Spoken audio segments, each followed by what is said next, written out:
বহু প্রতীক্ষিত ত্রয়োদশ জাতীয় সংসদ নির্বাচন ও গণভোট 2026-এর প্রাক্কালে আমার শুভেচ্ছা গ্রহণ করবেন।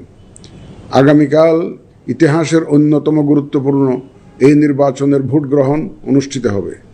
এই ঐতিহাসিক মুহূর্তে আমি গভীর শ্রদ্ধার সাথে স্মরণ করছি মহান মুক্তিযুদ্ধে শহীদদের।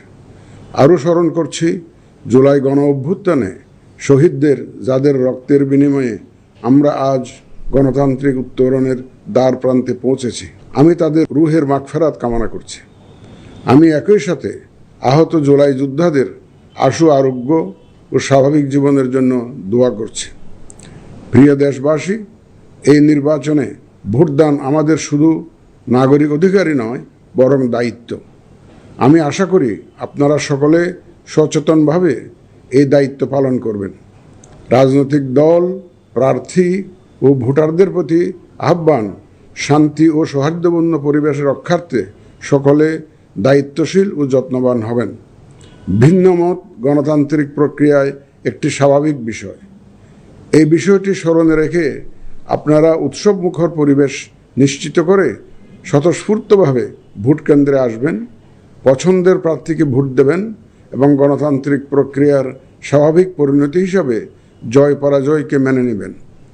ভোটার, প্রার্থী, নির্বাচন সংশ্লিষ্ট কর্মকর্তা, আইন প্রয়োগকারী সংস্থা, সাংবাদিক, পর্যবেক্ষক, সেবা প্রদানকারী সংস্থা ও ব্যক্তিসহ সংশ্লিষ্ট সকলের কাছে অনুরোধ, ব্যক্তিগত কষ্ট ক্লেশ তুচ্ছ করে জাতীয় নির্বাচনের এই মহতী ব্যবস্থাকে সহযোগিতা করে সার্থক করে তুলুন।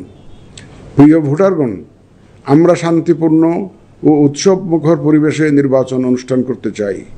যে কোনো অনভিপ্রেত ঘটনা মোকাবেলায় নির্বাচনী কর্মকর্তা, মাঠ পর্যায়ে কর্মরত বিচারিক ও নির্বাহী ম্যাজিস্ট্রেট এবং আইন প্রয়োগকারী সংস্থাকে সহায়তা করুন।